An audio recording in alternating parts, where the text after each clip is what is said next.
अब मैं सुंदर कथा आपके बीच में रखता हूं।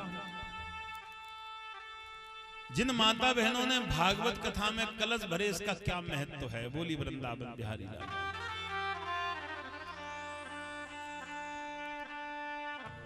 कलश का क्या महत्व होता है,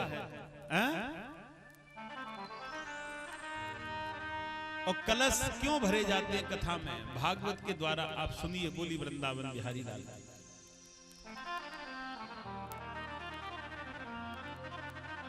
एक नगर में राजा यमुना नाम के राजा रहा करते थे। ध्यान से सुनना कथा। राजा के कोई संतान नहीं थी, 101 रानी थी। पता चली अब तो चौथापन हुआ, कोई संतान की प्राप्ति नहीं होगी। तो राजा ने मन में सोचा कि जितने भी धन दौलत है मुझे सबको संतों को दान करनी चाहिए। क्या करूंगा इस दौलत का, जब मेरे पास में कोई संतान नहीं होगी, कोई मेरा परिवार नहीं होगा, तो मैं इस दौलत का क्या करूंगा। इस दौलत को मुझे दान करना चाहिए। संत महात्मा ब्राह्मण विद्वान सबको बुलाया और दान करना प्रारंभ कर दिया। ध्यान से सुनना। और दान करते समय राजा रोने लगे। तपेश्वरी संत खड़े हो गए और कहने लगे कि राजा रोता है, हम दान नहीं लेंगे, दुखी होकर के दान कर रहा है। राजा ने अपने आंसुओं को पूछा और कही कि मैं रोता नहीं हूं, मैं तुम्हें दान करने से नहीं रो रहा, मैं तो अपने कर्मों पर रो रहा हूं। संत बड़ा दयालु होता है, इसीलिए संत का नाम संत भगवान रख दिया है कलयुग में। संत इतना दयालु होता है कि दुख आ जाए तो उसे ये लगती है कि मेरा शरीर चला जाए, लेकिन गृहस्थी आश्रम वाला व्यक्ति प्रसन्न हो जाए। क्यों? आपने कभी सोचा है कि संत संसार को प्रेम क्यों करता है? क्योंकि संत ने जिस दिन माता के गर्भ से जन्म लेकर के समझने की अवस्था में पहुंचा, और जब उसने संत को धारण किया, ये चोला धारण किया, तो उसी समय संकल्प ले लिया था कि जितने संसार के जीव हैं वो मेरा परिवार है। संत का संकल्प सबसे पहला क्या था जब वो संत हुआ, कि संसार के जीव हैं वो मेरा परिवार है, संसार के घर हैं वो मेरा घर है, और संसार की जितनी धरती है उस धरती पर कहीं भी जाकर के मैं रह सकता हूं, वो मेरा घर है। पहला संकल्प संत ने ये किया। दूसरा संत ने संकल्प क्या किया कि अगर मैं जो पूजा करूं वो संसार के जीवों को लगे, जो मेरे हाथों से सेवा हो जाए वो संसार के जीवों को लगे, और जो मैं धर्म के कार्य कराऊं वो पूरे नगर में आनंद बरसे। बोली वृंदावन बिहारी लाल। ये नहीं है कि माल बटोरा और संत ने गायब, ऐसे संत होते हैं कहीं? संत का क्या है, संत ने तो छोड़ दिया जीवन अपना। संत तो केवल हर जीव के लिए जीता है। संत ने कभी किसी से मोह नहीं किया।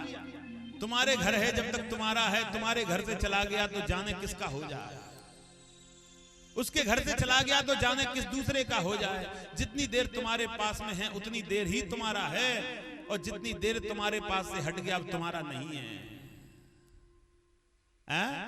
क्योंकि संत ने जब संत पदवी धारण की थी तो सबसे पहले मोह को समाप्त किया था। बोली वृंदावन बिहारी लाल।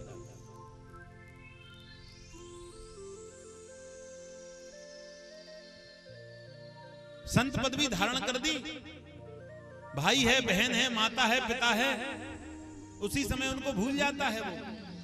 वो जानता ही नहीं है मेरी माता कहाँ है, पिता कहाँ है, भाई कहाँ है। तुम सब तो उसकी बहन है, तुम सब तो उसकी माता है, तुम सब उसके भाई हैं।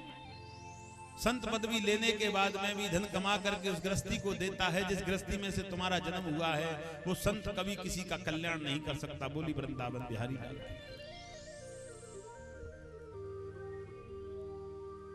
आज संत कहने लगे तुम रोते क्यों हैं, पहले बताओ कि मेरे पास में कोई संतान नहीं है। कहने लगे तुम्हारे संतान हो जाएगी जब ही हम इस महल से निकल करके जाएंगे। संतों का वचन, विद्वानों का वचन,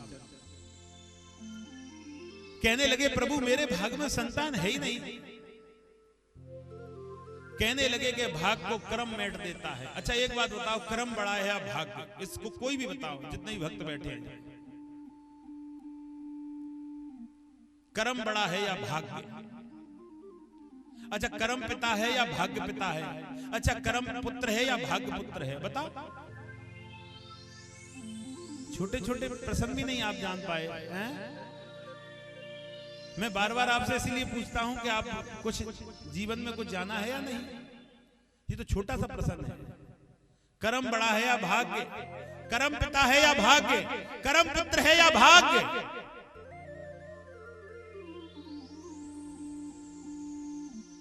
अच्छा कर्म को भाग्य जन्म देता है या भाग्य को कर्म जन्म देता है? अच्छा पहले कर्म बनता है या पहले भाग्य बनता है? या पहले भाग्य बनता है या पहले कर्म बनता है? जन्म किसका हुआ पहले? यत लोक व्यापकम नमामि कर्मा अतम नमम। यद लोक प्राणी न व्यापकम कर्मान नावे नमस्ततम।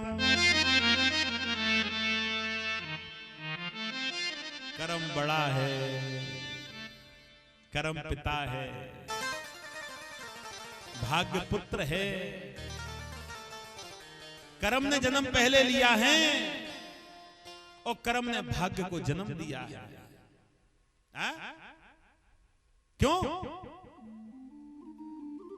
अच्छा हम कर्म नहीं करेंगे तो भाग्य कैसे आएगा? भाई हमने वृक्ष लगाया तभी तो फल आएगा। वृक्ष लगाया, पानी लगाया, वृक्ष बड़ा हो गया, हमारा भाग्य उत्पन्न हुआ और हमें उस वृक्ष में से फल खाने के लिए मिल गया। बोली वृंदावन बिहारी लाल। भैया कर्म अच्छे करना सीख जाओ। जिस दिन तुम कर्म अच्छे करना सीख जाओगे उसी दिन जय जयकार हो जाएगी। बोली वृंदावन बिहारी लाल की।